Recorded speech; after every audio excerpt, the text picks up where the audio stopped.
بسم اللہ الرحمن الرحیم۔ السلام علیکم ناظرین، میں ہوں آپ کا دوست، آپ کا ہوسٹ کیسر باجوہ، اور آپ دیکھ رہے ہیں ای نیوز گلوبل پروگرام میں خوش آمدید۔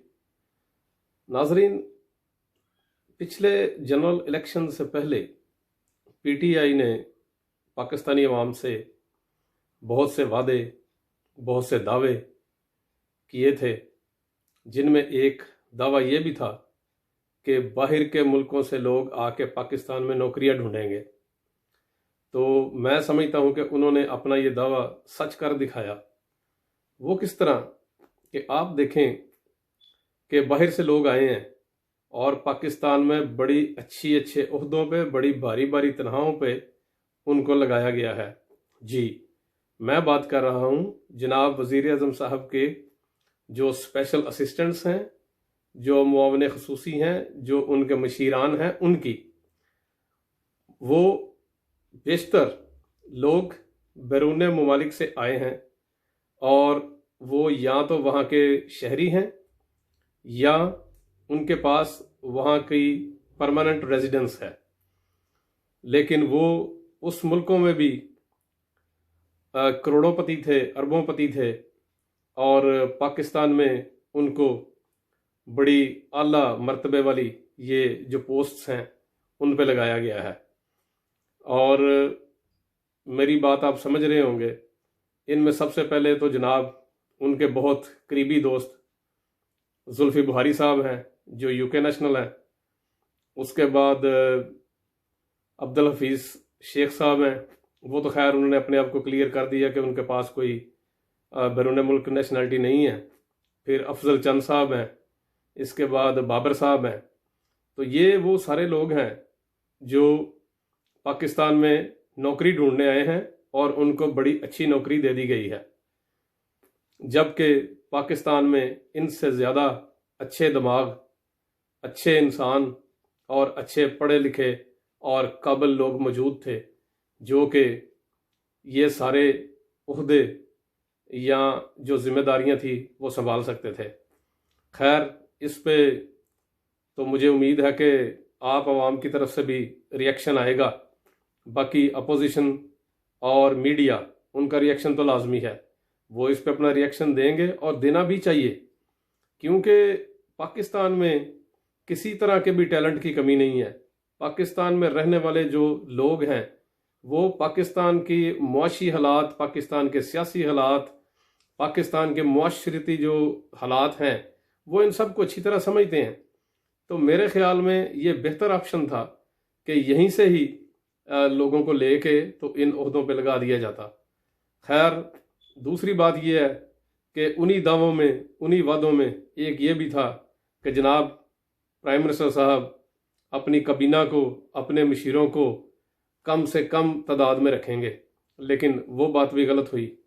وہ تو انہوں نے ایک جسے کہتے ہیں پوری فوج اکٹھی کر لی اپنے ارد گرد، اور ان میں سے بیشتر جو ہیں وہ صحیح طرح سے اپنی وزارتوں کا، اپنے اداروں کا نظام نہیں چلا رہے۔ میں بیشتر کی بات کر رہا ہوں، لیکن کچھ لوگ ان میں سے بہت اچھے طریقے سے، بڑے احسن طریقے سے اپنی اپنی ذمہ داریاں نبھا بھی رہے ہیں، اور ان پہ پورا بھی اتر رہے ہیں۔ دوسری بات جو ہے وہ، آج میں ایک صحافی ہیں پاکستان کے بڑے مشہور و معروف، وہ ان کا انٹرویو ایک اور جو ہمارے بڑے مشہور اینکر ہیں سہیل وڑائچ صاحب، تو وہ انہوں نے ان کا انٹرویو کیا۔ تو جب میں نے اس انٹرویو کو تھوڑا سا دیکھا تو مجھے پتہ چلا کہ وہ انٹرویو دینے والے صحافی وہ فرما رہے تھے کہ کوئی جرت نہیں کر سکتا مجھے لفافہ دینے کی۔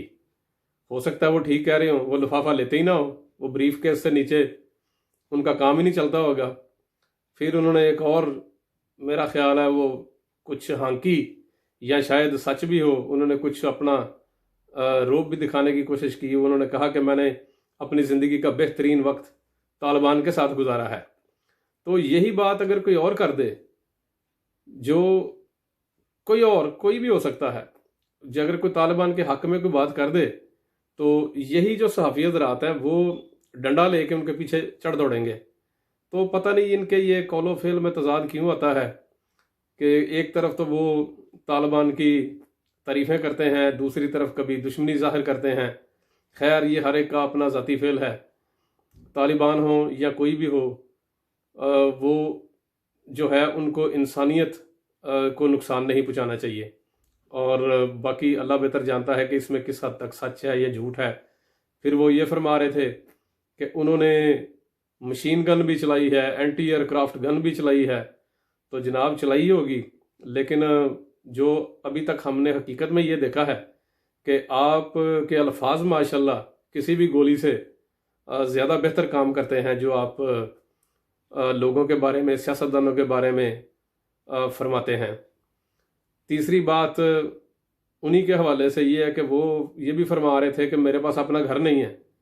तो शायद वो ये मैसेज किसी को पहुंचाना चाह रहे थे या वैसे ही अपनी एक बताना चाह रहे थे। तो उसमें भी मैं यही कहूँगा कि पाकिस्तान में करोड़ों लोग ऐसे हैं जिनके पास अपना घर नहीं है।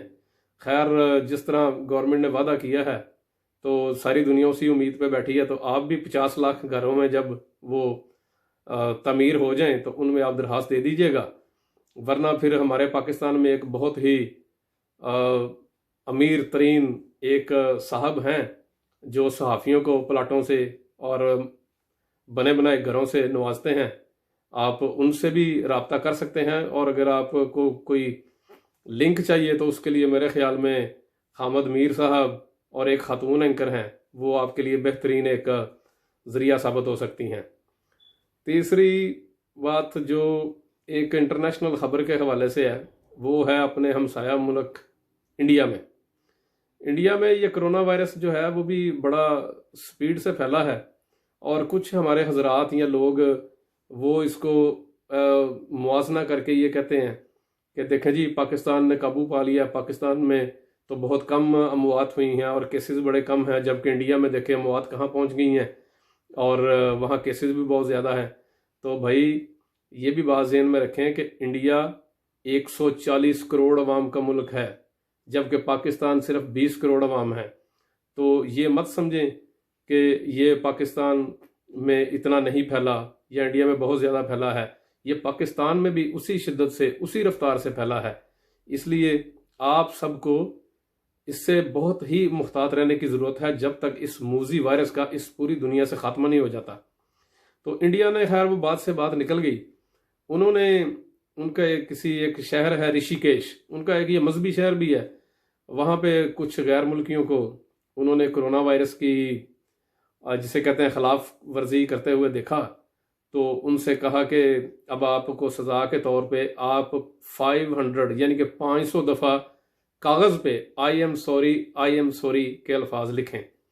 देखने में तो ये बड़ा एक सिविलाइज्ड तरीका लगता है किसी को सज़ा देने का, लेकिन मैं यहाँ ये कहूँगा कि आपने इस तरह की सज़ा अपने मुल्क की जो अवाम थी उनको क्यों ना दी।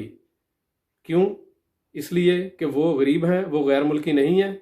उनको आपने वीडियोस यूट्यूब पे मौजूद हैं, जिस तरह भारतीय पुलिस ने और दूसरे अदारों ने अपनी ही अवाम को, खसूसन मुसलमानों को, जिस बुरी तरीके से तशद्दुद का निशाना बनाया इस कोरोना वायरस की खिलाफ वर्जी की आड़ में, उसे देख के इंसानियत भी शर्माती है।